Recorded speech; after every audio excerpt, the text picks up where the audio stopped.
On peut s'indigner quotidiennement sur Facebook ou ailleurs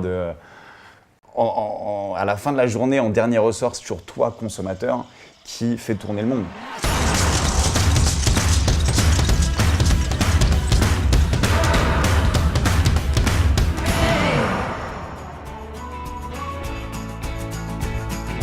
There's no better day. It's time to get away. I wanna see it all. Quelle est, selon toi, la définition du Made in France? Pourquoi aller chercher plus loin ce qu'on a juste à côté? Pourquoi pas faire bosser les gens de sa rue, les gens de sa ville, les gens de sa région? Et c'est beaucoup d'emplois derrière. Donc pour moi, le Made in France, c'est la manière pour chaque consommateur, donc pour chacun, d'agir au quotidien pour soutenir et l'emploi et réduire l'empreinte carbone, s'assurer des bonnes conditions de travail, parce que tu sais qu'il y a un SMIC, il y a un code du travail, que le travail des enfants est interdit en France. À la fin de la journée, en dernier ressort, c'est toujours toi, consommateur, qui fait tourner le monde et donc qui choisit avec ce que tu achètes le monde dans lequel tu veux vivre. Et on a souvent quelque chose qui revient, c'est effectivement une question de tarif. Le Made in France, d'abord, il faut le vouloir, ensuite il faut le savoir, après il faut le trouver et à la fin se pose la question, est-ce que tu le peux? Et en fait, c'est ceux qui sont pas du tout passés par les étapes d'avant et qui veulent pas du tout se poser les questions sur les étapes d'avant qui disent direct « non mais c'est trop cher ». Tu veux pas faire un effort pour réfléchir à ta consommation, tu dis c'est trop cher.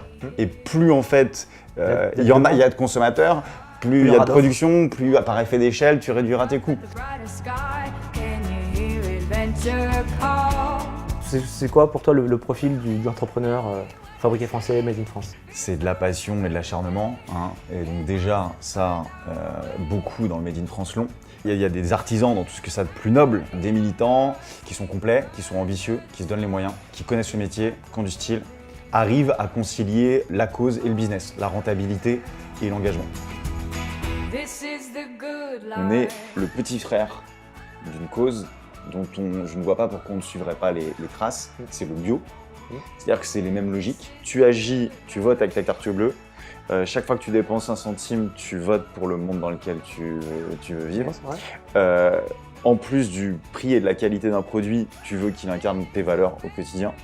Et ils subissaient les mêmes critiques que nous, le Made in France au début. C'est un truc cher, réservé aux bobos. Aujourd'hui, ça fait 10% de croissance chaque année. Juste sur l'alimentaire, ça représente un marché de 10 milliards d'euros. On est parfois un peu impatient avec ces phénomènes spontanés, économiques et industriels. Ouais. C'est lent. Je pense qu'on a prouvé que c'était pas qu'un effet de mode parce que les ministres sont passés, les politiques sont passés, les élections sont passées, le phénomène est resté. Ça va être long mais progressif et c'est en serrant les coudes qu'on va y arriver. On va avancer. This is the good life.